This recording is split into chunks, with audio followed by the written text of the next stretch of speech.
درخواست لگاؤں گا اور درخواست کروں گا کہ یا اللہ اس درخت کو جنت میں لگاؤ تاکہ اس درخت سے لگنے والے جتنے بھی میوے اور پھل ہوں گے جنت کے اندر جنتی کھائیں گے اور ایمان والوں سے کھائیں گے۔ سبحان اللہ سبحان اللہ۔ اس کے بعد آقا نامدار صاحب نے جب یہ بات کی تو اس درخت نے رونا بند کیا، چیخنا بند کیا، چلانا بند کیا۔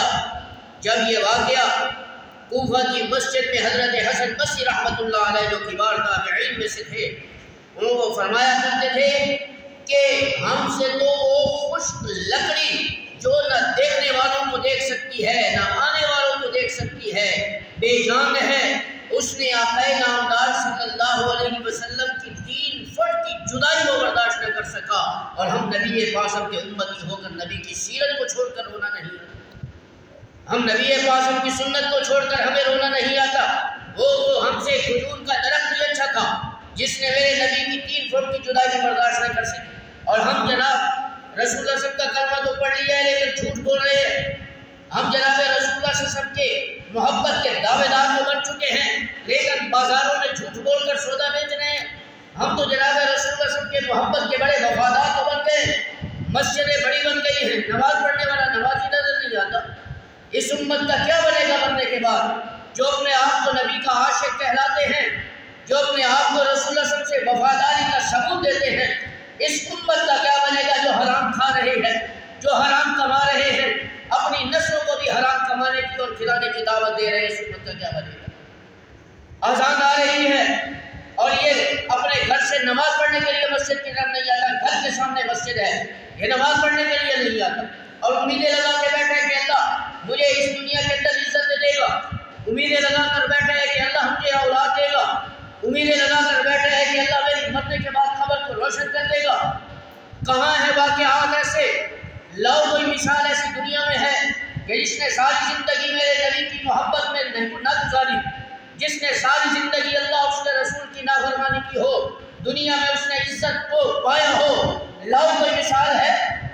بڑے بڑے چنگیز خان جیسے ظالم حکمران دنیا میں آئے، بڑے بڑے تیمور لنگ جیسے بادشاہ حکمران آئے، حجاج بن یوسف جیسے ظالم آئے، تاتاری خاندان۔ آپ تاریخ کا مطالعہ کیا کریں، آپ ان سیرت کی کتابوں کا مطالعہ کیا کریں جنہوں نے ترکی کی سرزمین میں 3364 سال حکمرانی کی۔ اتنا لمبا عرصہ، اتنا طویل عرصہ آج تک کسی نے منصب صدارت میں بیٹھ کے حکمرانی نہیں کی۔ یہ اہل تاتاری خاندان، بتاؤ ان کی نسل میں رہنے والا کوئی شخص بھی کوئی بتا سکتا ہے کہ اس کی قبر کہاں ہے؟ بتاؤ ان کے گھر کہاں ہیں، ان کے محلات کہاں ہیں؟ اللہ نے سب کو ملیا میٹ کر دیا، اس وجہ سے اللہ نے دنیا میں ان کو بے نشان کر دیا کہ ساری زندگی اپنی مرضی سے زندگی گزاری ہے، جو اللہ نے فرمایا اس کے مطابق انہوں نے زندگی نہیں گزاری، اور جنہوں نے زندگی گزاری ہے وہ مکے کا کالا بلال ہے، یہاں تہجد کی نماز پڑھنے کے لیے مکہ کی گلیوں میں چل رہا ہے اور قدموں کی آواز معراج کے موقع پر میرا نبی جنت میں سن رہا ہے۔ سبحان اللہ۔ یہ حضرت ان کو ملی ہے، دنیا مانتی ہے، یہ رفعتیں ان کو ملی ہے، دنیا مانتی ہے، یہ بلندیاں اور مقام صحابہ کو ملی ہے، دنیا مانتی ہے۔ اللہ نے ہمیں وہ نبی دیا، وہ رسول دیا، وہ پیغمبر دیا کہ اللہ فرمانے اور میرے نبی کا بھی فرمان ہے کہ اے میری امت کے لوگوں، کسی کافر کو اپنی معاشیت کا نگران نہ بنانا، کسی یہودیوں کو اپنی معاشیت کا نگران نہ بنانا، کسی نصرانی کو، کسی نافرمان کو اپنی دنیا کا معیشت کا نگران نہ بنانا۔ تمہاری دنیا کا جو ہے وہ بھی بربادی کا سبب بنے گی، تمہاری لیے ذلت دنیا میں ہوگی، آخرت بھی تمہارے لیے ذلت کا سبب بنے گی۔ آج ہم اپنے رب کو چھوڑ کر ان نافرمانوں کو اپنی زندگی کا مقصد بنا کر بیٹھے ہیں، اربوں خربوں کی جائیدادیں ہیں لیکن کوئی سلام کر کے راضی نہیں ہے۔ یہ زندگی ہے، کوئی ہمارے سامنے آ کے ہمیں سلام تک نہیں کرتا۔ میں چل تو رہا ہوں لیکن مجھے ملنے کے لیے کوئی نہیں آتا، میرے پاس بڑی بڑی گاڑیاں ہیں، پروٹوکول ہے کہ سلام کر کے راضی نہیں ہے، نفرت ہے، بڑھتی جاتی ہے۔ یہ زندگی ہے، اس سے تو مر جانا ہی بہتر ہے کہ دنیا بھی ہے لیکن کوئی سلام کر کے راضی نہیں ہے۔ اور یہ سلمان فارسی رضی اللہ تعالیٰ عنہ، یہ حضرت ابو ہریرہ اور یہ جناب ابو ذر غفاری بیچارے غریب گھرانے سے تعلق رکھنے والے، پھٹے پرانے کپڑے، گھر میں کھانے کے لیے 10 دن تک کوئی چیز نہیں ہے، بچے بھوکے ہیں اور گھر والے بھوکے ہیں، خاندان والے بھوکے ہیں، اور رسول اللہ صلی اللہ علیہ وسلم سے وہ وفات کی جا رہی ہے کہ جبرائیل امین یوں مجمع میں چکر لگا کر تلاش کر رہا ہے کہ آقا مجھے اللہ کی طرف سے زمین پر اتارا گیا ہے، میں آج اس ہزاروں مجمع کے اندر میں 3 شخص ڈھونڈ رہا ہوں، مجھے نہیں مل رہے۔ فرمایا کہ کون ہے مجھے تو بتاؤ۔ فرمایا کہ 1 نمبر پر صدیق اکبر، دوسرے سلمان فارسی اور تیسرے ابو ذر غفاری۔ آقا نے فرمایا کیا کرنا ہے؟ فرمایا جنت انہیں بلا رہی ہے اور اللہ سے درخواست کر رہی ہے کہ اے اللہ جب تک یہ 3 آدمی جنت میں داخل نہیں ہوں گے جنت کا حسن و جمال اس وقت تک نہیں بڑھے گا۔ سبحان اللہ۔ ایسی زندگی کہاں سے لائیں؟ ایسے لوگ کہاں سے لائیں؟ قرآن پڑھ رہا ہوں جھوٹ بول رہا ہوں، قرآن پڑھ رہا ہوں اساتذہ کی بے ادبی کر رہا ہوں، میں اپنے آپ کو طالب علم کہوں گا، میں دنیا میں چلتا ہوا لوگوں کی نظروں میں اچھا سمجھا جاؤں گا۔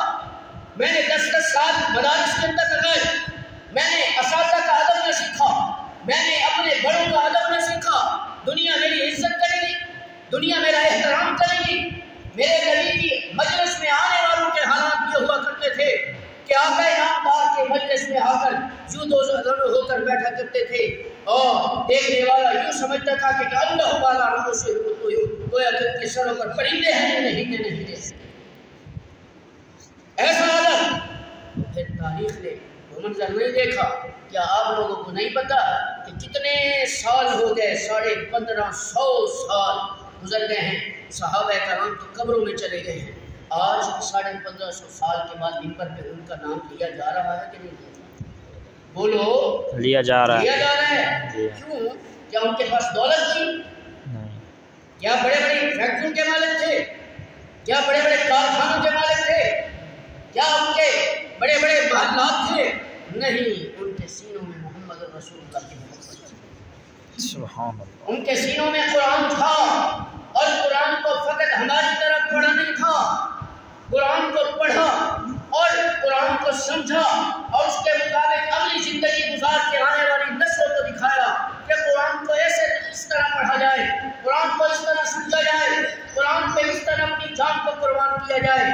آج وہ دنیا میں نہیں ہیں، آج بھی ان کے سینکڑوں سال جانے کے بعد بھی اتنی بڑی مسجد کے ممبر پر ان کا نام لیا جا رہا ہے کہ میرے نبی کی محبت کا کمال ہے۔ سبحان اللہ۔ میرے بھائیوں، فقط نماز پڑھ لینا کافی نہیں ہے، فقط 5 وقت کی نمازوں کو چھوڑ کر 7ویں دن مسجد میں جمعہ کی نماز پڑھنے سے ایمان تازہ نہیں ہوتا، اسلام تازہ نہیں ہوتا، دین مضبوط نہیں ہوتا۔ ہاں، ساری زندگی جب تک ہے سانس، ساری زندگی لمحہ بلمحہ قدم بہ قدم محمد رسول اللہ کی سیرت پہ چلنا ہوگا، تب جا کے عزت ملے گی، تب جا کے مقام ملے گا، تب جا کے رفعتیں ملے گی، بلندیاں ملے گی۔ میں نے کلمہ پڑھا ہوا ہے اور لوگوں کے سامنے جھوٹ بولتا ہوں میں مسلمان ہوں، میں نے کلمہ پڑھا ہوا ہے غیبت کر رہا ہوں میں مسلمان ہوں، میں نے کلمہ پڑھا ہوا ہے تسبیح بھی پڑھ رہا ہوں عدل کو لڑا رہا ہوں مسلمان ہوں۔ میرے بھائیوں، صحابہ کرام کے حالات پر نبی پاک صلی اللہ علیہ وسلم ممبر پر بیٹھے دنیا کی سامنے دین کی بات کر رہے ہیں، ہر صحابی ایک دوسرے سے بڑھ کر سبقت لے جاتا، اور جیسے مجلس ختم ہوتی ہر صحابی رسول اللہ صلی اللہ علیہ وسلم کے قدموں سے چمٹ جاتا، یا رسول اللہ آج جو آپ نے بات کی ہے سب سے پہلے اس بات پر میں عمل کر کے دکھاؤں۔ کتنے جمعے پڑھ رہے ہیں، کتنے جمعے پڑھ لیے، کسی بات کو سمجھ کر ہم نے عمل کیا؟ کسی بات کو ہم نے سنا سمجھا؟ یہ کہنے والا کہتے رہتے ہیں، لیکن اصل حقیقت جب موت آئے گی نا، آج تو ہماری آنکھیں بند ہیں، یہ نہیں سمجھنا کیا کہ کھلی ہوئی ہے سارا جہان نہیں۔ حضرت علی رضی اللہ تعالیٰ عنہ مدینہ منورہ کے اندر مسجد نبی پہ ممبر رسول پہ کھڑے ہو کر اہل دنیا کو خطاب کر کے کہہ رہے ہیں کہ اے میرے نبی کی امت کے لوگوں، تم یہ سمجھ رہے ہو کہ تمہاری آنکھیں کھلی ہوئی ہیں اور تم ساری کائنات کا نظارہ کر رہے ہو۔ فرمایا نہیں، تمہاری آنکھیں بند ہیں، تمہیں کچھ نہیں پتہ چل رہا، جب موت آئے گی تو فکشفنا عنک غطاءک فبصرک اليوم حدید، اس وقت آنکھ کھلے گی کہ دنیا میں ہم نے کیا کیا۔ میرے بھائیوں، آج وقت ہے ہمارے پاس، اللہ نے موقع دیا ہے کہ اس رب کی مانے، اس رب کو بھی مانے، اس نبی کی مانے، اس نبی کو بھی مانے، تب جا کے زندگی کے اندر ایمان بھی بڑھے گا، ایمان مضبوط بھی ہوگا، اسلام کے اندر چلنے میں اللہ ہماری آسانیاں پیدا فرمائے۔ مینا کی وادی میں آپ صلی اللہ علیہ وسلم اللہ کے نبی کا نام ہے تو کیا کہنا چاہیے؟ صلی اللہ علیہ وسلم. بولو کیا کہنا چاہیے؟ صلی اللہ زبانیں علیہ کیوں خاموش ہیں آپ؟ جمعہ مبارک کا دن ہے. آپ صلی اللہ علیہ وسلم مینا کی وادی میں اپنی امت کو لے کر جائے. حضرت علی رضی اللہ تعالیٰ عنہ ساتھ ان کے پاس 100 اونٹ. 10 ذی الحج کو آپ نے شیطان کو کنکریاں ماری اور 100 میں سے 63 جانوروں کی قربانی کی. اور حضرت اسامہ رضی اللہ تعالیٰ عنہ آپ کے جناب جو ہے وہ سر پر سایہ کیے ہوئے اور حضرت بلال حبشی رضی اللہ تعالیٰ آپ کے ساتھ ہیں اور آپ ساری امت کو مینا کی وادی میں لے کر جا رہے ہیں. آپ کے پاس حضرت ابو طلحہ انصاری جنہوں نے رسول اللہ صلی اللہ علیہ وسلم کے اپنے ہاتھ سے سر کے بال کاٹے.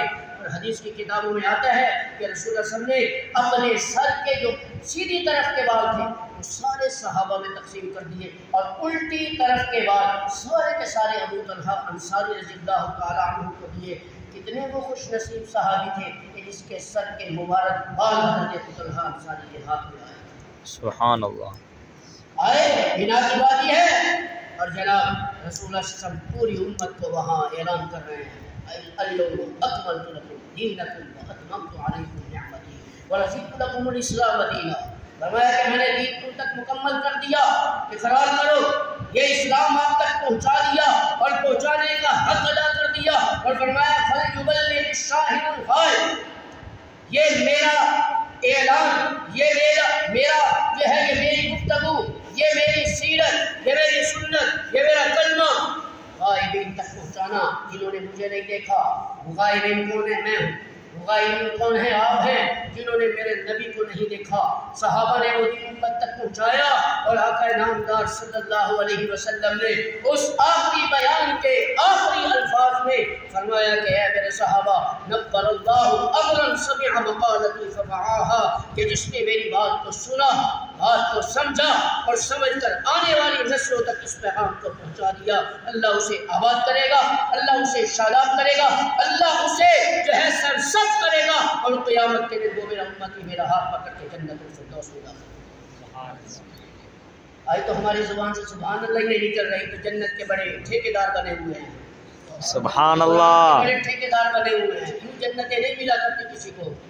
ہاں یوں صحابہ کرام نے جنتوں کے ایسے خریدار نہیں بنے. قربان کی ہے سب کچھ، اولاد قربان کی ہے. بچوں کو پتہ ہی نہیں چلتا تھا کہ حضرت معاذ بن جبل کہاں جا رہے ہیں اور رسول اللہ صلی اللہ علیہ وسلم نے بلایا کہ تفضل بسرعہ تشریف لاؤ. معاذ بن جبل کو سب سے پیچھے بیٹھے، پتہ نہیں کتنی صفحے تھی.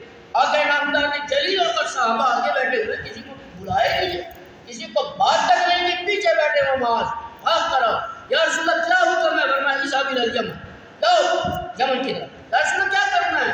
اور میں ان کو کہہ دو کہ میرے نبی نے اتنے لمبا سفر کرنے کا مجھے حکم دیا ہے کہ یمن والوں کو جا کر کہہ دو کہ جس نے میرا کلمہ پڑھ لیا قیامت کے دن جنت میں داخل.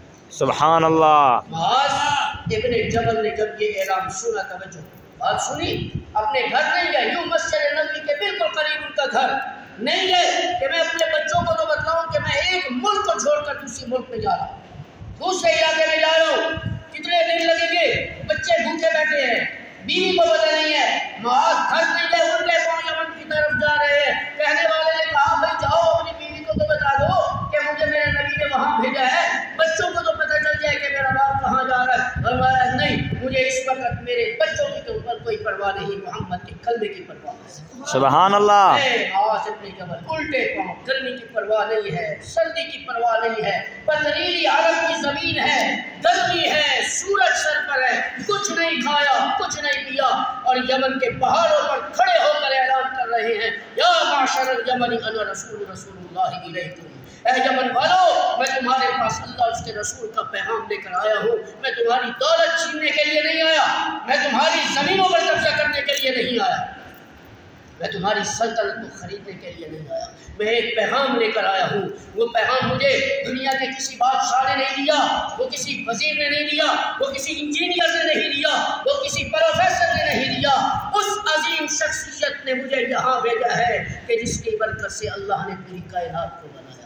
سبحان اللہ. جس کے بارے میں مشرکین مکہ کہتے ہیں لست مرسلا، یہ اللہ کا رسول نہیں ہے. اور عرش پہ بیٹھ کے اللہ قرآن اتار کر اپنے نبی کو تسلی دے رہا ہے. یاسین والقرآن الحکیم انک لمن المرسلین۔ اے میرے پیغمبر، اے میرے رسول، اے میرے نبی، یہ لاکھ مرتبہ آپ کو کہے کہ آپ نہیں رسول، خدا کہہ رہا ہے کہ تو میرا رسول، سبحان اللہ، تو میرا پیغمبر ہے، تجھے گھبرانے کی ضرورت نہیں ہے، تجھے پریشان ہونے کی ضرورت نہیں۔ ادھر مشرکین مکہ کہہ رہے ہیں کہ تم مجنون ہے، تو دیوانے ہے، نعوذ باللہ، اور قرآن اتار کر اللہ فرما رہا ہے محبوب نون والقلم وما یسطرون وما انت بنعمت ربک بمجنون۔ محبوب یہ ہزاروں مرتبہ آپ کو مجنون دیوانہ کہتے رہے، محبوب آپ دیوانے نہیں، آپ میرے پیغمبر اور میرے رسول بنتے ہیں۔ سبحان اللہ، میرے بھائیوں، قرآن آپ کی عظمت کو بیان کر رہا ہے۔ قرآن کا ایک ایک صفحہ اس میرے نبی کی فضیلت سے بھرا ہوا ہے۔ سیرت کی کتابیں میرے نبی کی فضیلت سے بھری ہوئی ہیں، صحابہ کے واقعات میرے نبی کی فضیلت سے بھرے ہوئے، علم ادب کی کتابیں میرے نبی کی فضیلت اور فضائل سے بھری۔ اس نبی کی سنت کو آج ہم نے چھوڑ دیا، اس نبی کی سیرت کو آج ہم نے چھوڑ دیا۔ میں روزانہ داڑھی اٹھا کر مسجد میں آ جاتا ہوں اور اپنے آپ کو کہتا ہوں میں علاقے کا نواب اور علاقے کا چودھری ہوں۔ اپنی جگہ پر ہوگا تو یہ چدراہٹ تو مرنے کے بعد قبر میں چلے گی، پتہ چل جائے گا کہ تو چودھری تھا یا نواب تھا۔ اللہ نے یہ نہیں دیکھا کہ کون کس قبیلے سے، قوم سے تعلق رکھنے والا تھا، مرنے کے بعد یہ میرے رب نے دیکھنا ہے کون میرے اور میرے نبی کا غلام بنتا ہے۔ سبحان اللہ، رسول اللہ کی غلامی چلے گی۔ دنیا کے اندر بھی میرے نبی کی سیرت پہ جس نے عمل کیا، سنت پہ جس نے عمل کیا، آج ان کی قبروں پر جا کر دیکھو کہ ان کی قبروں کے بارے میں علماء نے اہل ادب نے یہاں تک لکھا ہے کہ ان کی قبروں پر جا کر اگر اپنی بیماری کی شفا یابی کے لیے دعا کرو گے، اس مٹی کو ہاتھ میں اٹھا کر، چاہے وہ حضرت ابو ایوب انصاری ہو، چاہے وہ حضرت مصعب بن عمیر ہو، چاہے وہ حضرت معاذ بن جبل ہو، چاہے وہ حضرت عبد الرحمن بن عباس اور معبد بن عباس، یہ دونوں بھائی ہیں۔ دیکھو مدینہ میں پیدا ہونے والے میرے نبی کا کلمہ پہنچانے کے لیے افریقہ کے جنگلوں میں جا کر پہنچے اور وہاں میرے نبی کا کلمہ پہنچایا۔ آج بھی تاریخ اٹھا کر دیکھو، ان دونوں بھائیوں کی قبر جنگل کے اس کے جنگلوں کے اندر بنی ہوئی ہے۔ جا کر ان سے پوچھو کہ مرنے کے لیے تمہیں عرب کی سرزمین کیوں نہیں ملے گی، تو قبر سے آواز آئے گی کہ میرے نبی نے ہمیں یہ اعلان سنا دیا تھا کہ جو میرا کلمہ امت تک پہنچائے گا وہ میرا ہاتھ پکڑ کے جنت میں داخل۔ سبحان اللہ، میرے بھائیوں، آج آپ اپنے گھروں کو چھوڑ کر مدارس میں کیوں آئے؟ یہ ان صحابہ کرام کی قربانیوں کا نتیجہ ہے کہ آپ کے گھروں تک میرے نبی کا کلمہ پہنچ چکا ہے۔